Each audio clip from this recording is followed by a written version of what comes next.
Pessoal, saiu uma reportagem no UOL, que estou colocando aqui, e também vou deixar o link na descrição desse vídeo, que tem o seguinte título: não compete ao comandante da Polícia Militar de São Paulo questionar o juiz, dizem especialistas. É o caso em que policiais militares, um oficial e uma praça, estão sendo processados pela realização de uma operação no Guarujá com desfecho morte.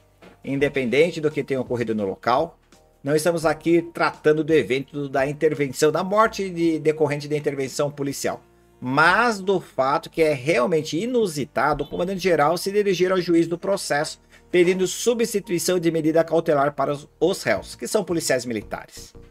Inusitado, mas não ilegal. Diferente, mas não imoral. Talvez nós estejamos vivenciando uma mudança de comportamento de superiores em relação a seus subordinados. É por isso que chama a atenção o comportamento do comandante-geral, Coronel Cássio. Eu vou ler a reportagem com vocês para que a gente possa criar conhecimento e entender tudo o que está ocorrendo, ter uma visão mais acurada dos fatos, mas antes eu preciso chamar a vinheta. A polícia amiga, sempre a vigiar, protege nossas vidas, faz a gente acreditar. Polícia amiga, companheira leal, sempre ao nosso lado, num gesto fraternal.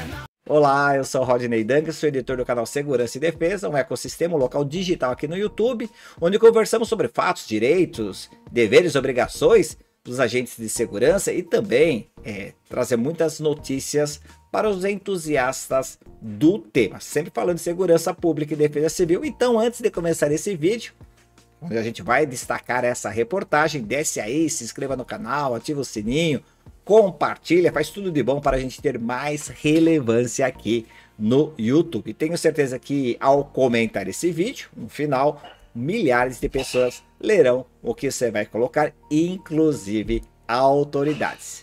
Vamos lá, vamos à reportagem. Então, não compete ao comandante da Polícia Militar, tá falando da Polícia Militar de São Paulo, questionar o juiz, dizem especialistas. Vamos ouvir esses especialistas e também trazer a contra-análise. Causou estranheza, diz a reportagem, a uma magistrada do Tribunal de Justiça, a um tenente-coronel da reserva da PM e a um ex-ouvidor das polícias e a um procurador aposentado, o fato do comandante-geral da polícia ter enviado um ofício ao juiz sugerindo a troca de medida cautelar, ainda mais em um processo de policiais réus por homicídio. Cara, olha só, talvez nós estamos vivenciando um outro direito, um direito mais moderno, um direito onde o comandante tem responsabilidade pela sua tropa, pelos seus comandados. Então, o que a gente espera do comandante-geral, que é a figura política, que é o agente político, é o membro máximo da Polícia Militar? Que ele faça a gestão de pessoas. E quando ele, como chefe da Polícia Militar, como comandante-geral da Polícia Militar, se relaciona a um magistrado, ele não faz por ofensa, ele faz pelo dever funcional de cuidar de seus policiais. Fica aqui só esse comentário, não há nenhum confronto das normas, nenhum confronto legal, mas uma posição extremamente inovadora desse comandante-geral. O comandante-geral da Polícia Militar, que é o Coronel Cássio, enviou um ofício ao juiz da Terceira Vara Criminal de Guarujá, sugerindo que o magistrado troque a decisão de suspender das funções públicas 2 policiais da rota por apenas afastá-lo das atividades operacionais, uma vez que quando suspende das funções públicas, ele vai perder vários benefícios, que isso pode causar alguns tipos de problemas, caso no decorrer do processo sejam declarados inocentes. Isso é um exemplo, né? Então, ad cautelam, por cautela, o comandante-geral fala assim: olha, eu posso substituir, o efeito prático é o mesmo, e eles não vão interferir no processo. Resumindo, é isso. Antes de incluir o ofício nos autos, policiais militares foram ao fórum para tentar entregar o documento ao juiz pessoalmente. Você tem cópia aqui do documento aí do Coronel Cássio. Eu vou deixar, mais uma vez, reforçando o link dessa matéria na descrição desse vídeo. Então você acessa, pode ler com mais cuidado, com mais acurácia, tá certo? A desembargadora, ao ler o ofício enviado pelo comandante, disse ao UOL que a atitude foi algo novo para ela. Então, eu falei, é novo mesmo. O direito, ele é moderno, o direito é vivo. Eu só citando aí, eu fiz faculdade de Direito, foi aprovado no exame da ordem. O direito não é estático, então a gente precisa entender o direito com todas as dinâmicas sociais, com todos os interesses. Afinal de contas, né, se o direito não evoluir do ponto de vista social, ele se torna a letra morta. Então, talvez algo diferente, novo, esteja em razão da própria modernidade e dos tempos atuais que ocorrem as interpretações da legislação. E você sabe que em nosso Brasil as legislações estão sendo reinterpretadas de acordo com as necessidades sociais. Causa estranheza, já que o comandante nem sequer é parte no processo para qualquer postulação nos autos do processo. Teoricamente, o policial acusado está representado nos seus autos pelo seu advogado, esse sim com capacidade processual de postular, né, para pedir qualquer modificação de uma decisão judicial. Tá, é verdade, isso na letra da lei, na letra do processo penal, do processo civil, dos processos, quando a gente usa processos, é isso daí. Só que existe aquela figura do amicus curiae. Dentro do direito, nós temos aquela pessoa interessada que pode adentrar. Mais uma vez, o comandante-geral, ele é o representante de toda uma instituição. Ele precisa se manifestar, ele precisa falar, e ele fala. Ele se põe em frente a uma autoridade do judiciário de forma respeitosa, explicando alguns detalhes que, às vezes, os próprios advogados, a própria acusação, o próprio magistrado não tenha conhecimento de detalhes da vida de caserna. É nessa situação, então, que o comandante-geral, penso eu, se comunica como gestor maior de uma força com mais de 85 mil policiais. É o mínimo que se espera de um comandante. Agora, se ele vai acertar e errar, são outros detalhes. Mas o comandante, ele precisa falar. O comandante, ele precisa estar à frente, correndo todos os riscos do seu cargo. Aí coloca assim também a reportagem. O tenente-coronel da reserva, aí tem o nome dele, reforçou o argumento da magistrada. Em 30 anos de policial, nunca vi uma medida dessa. Não sei quais motivos levaram o comandante a fazer isso, mas não é um pedido usual. Não é usual, mais uma vez, esse coronel aí, eu não lembro dele, né? Se eu lembrasse, eu falaria. Mas ele disse que não é usual, mas não é ilegal, não é imoral, é algo novo nos fatos. Assim poderia agir também o delegado geral, assim poderia agir o chefe de uma instituição, mostrando, né, que são bons policiais, que têm uma vida pregressa, adequada, são bem qualificados dentro da corporação, mas também se fosse o contrário, o comandante-geral poderia também fazer, às vezes, né, pedindo até que fosse mais gravosa a situação. Não é o caso de pedir alguma coisa mais gravosa, é o caso do comandante-geral se sensibilizar, ter um pouco de empatia frente aos seus subordinados. Então é dessa forma que eu penso que agiu o coronel Cássio Souza, né, que é o tenente-coronel. Aliás, o tenente-coronel aí criticando um comandante-geral, né? Se a gente for ver do pé da letra, e não é esse o objetivo, tem um tenente-coronel fazendo comentário contrário a uma decisão do comandante-geral, o que caberia aí uma análise aí pela corregedoria, uma vez que o tenente-coronel ainda mantém vínculo jurídico e se manifesta contra a ação ou contra a atividade do comandante-geral. Eu só tô lembrando que se for seguir o pé da lei, assim, tal, até o próprio, nesse caso, o tenente-coronel estaria aí, em tese, arranhando aí o regulamento disciplinar, mas não é o caso desse vídeo trazer esse tipo de informação ou buscar esse tipo de ilação. É assim, é mostrar que realmente tivemos uma atitude diferenciada do comandante-geral. Então, Souza também, que é pesquisador em segurança pública, hoje tá cheio de pesquisadores nessa área, né? Como diz o secretário de Segurança Pública, cheio de especialistas. Não compete ao comandante-geral questionar diretamente uma decisão. Quem deve questionar é o réu através de seus advogados. As partes interagem nos autos através de seus advogados. Tá aí. Então, tá aí a visão de um advogado que tem o recorte de conhecimento que o direito deve ser aplicado dessa forma, ok?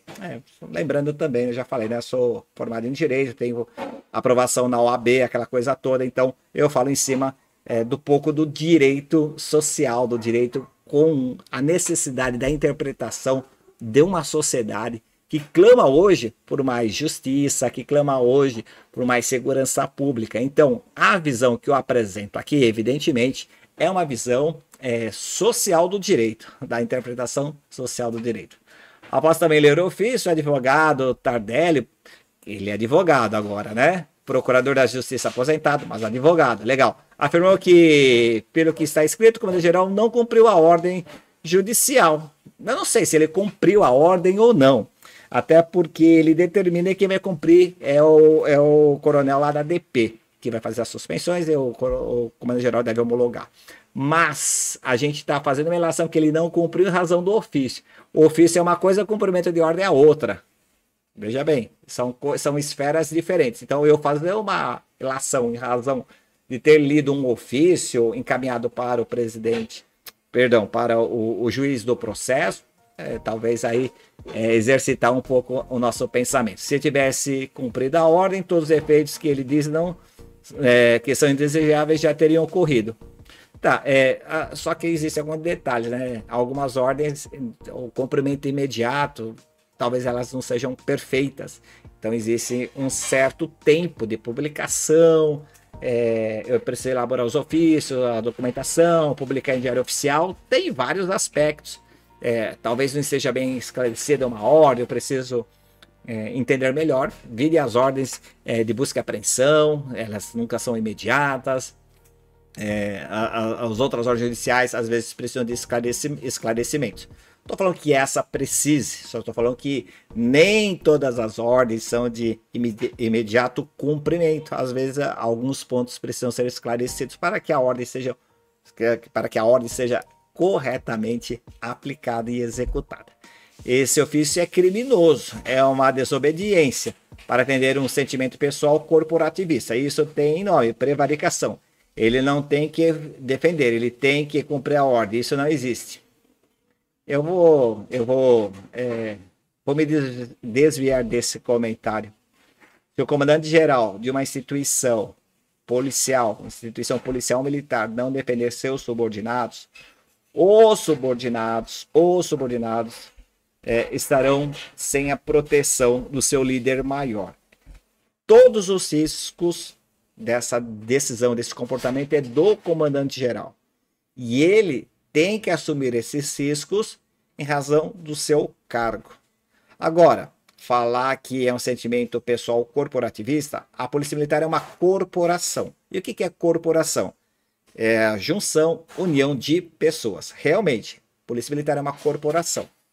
O sentimento de corporação, de pertencimento existe. É assim que se cultua, é assim que que se aprende nas escolas militares. Mas isso não significa que deve descumprir a lei, descumprir norma ou descumprir decisão judicial. Não é disso que a gente está falando. A gente está falando a gente está fazendo uma análise de um comportamento extremamente diferente de um comandante que tem pelo menos 85 mil subordinados, cujo exemplo, cuja fala, cuja ordem de serviço é imediatamente cumprida para dar segurança pública à nossa população.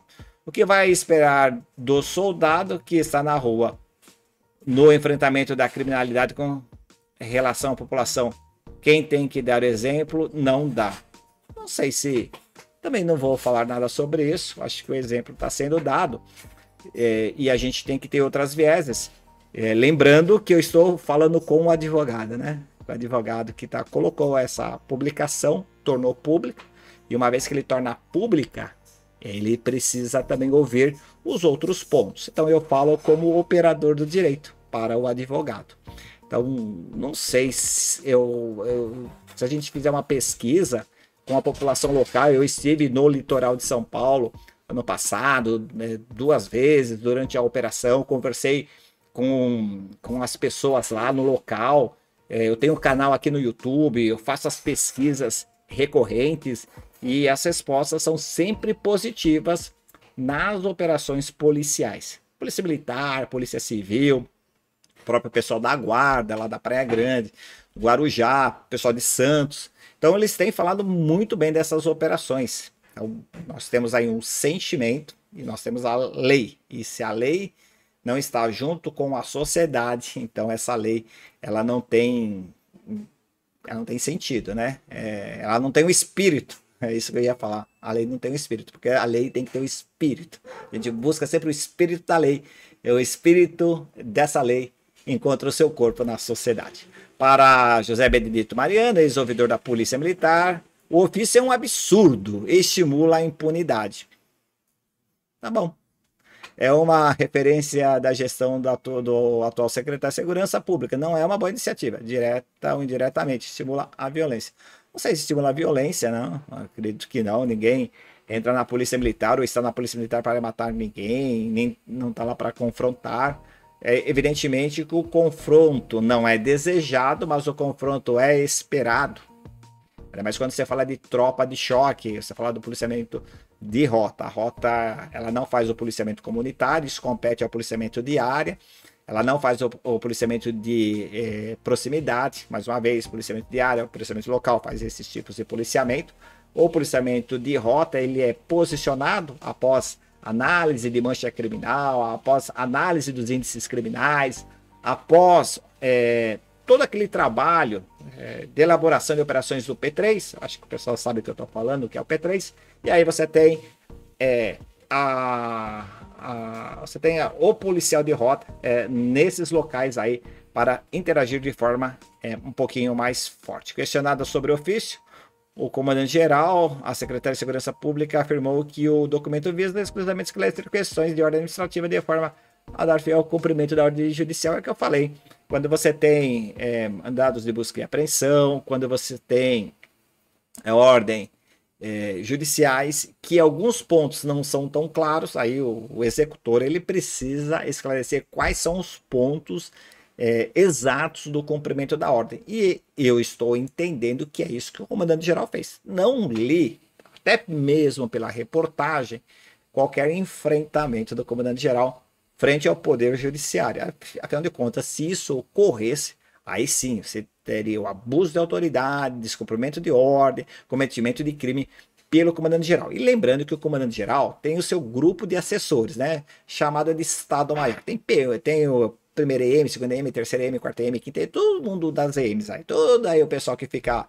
Todos os caras formados em Direito, formados em outras faculdades, outras graduações, aí ficam levando teses para o comandante-geral, e o comandante-geral não sai, não escreve nada, sem que os seus assessores, os coronéis, os acadêmicos coronéis, né, os formados, que têm doutorado, né, agora o coronel tem doutorado, né, não é isso, é doutorado, né, doutorado, coronel tem doutorado, que é o CSP. Então, são pessoas que tenham conhecimento jurídico também. Então, essas pessoas elaboraram, com certeza, esse documento do coronel, mas quem assina é o comandante-geral. Então, cabe a ele a responsabilidade de todos os seus atos. A defesa dos policiais pediu à justiça a revogação da medida cautelar que suspendeu das funções públicas. Os advogados formularam o pedido em caráter de urgência, argumentando que a medida produz consequências irreparáveis, principalmente quanto aos salários. Então, você tem aí toda a reportagem. Eu não vou mais ler esse conteúdo, senão o vídeo fica muito extenso e acaba até perdendo o propósito. Mas o que é legal saber,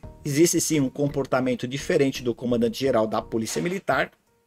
Esse comportamento trouxe pensamentos diferentes aí pelos operadores, pelos advogados, pelos juristas, mas eu também trouxe algumas coisas diferentes quanto à empatia, os direitos humanos, a preocupação com o pai de família, a preocupação com o provedor de um lar.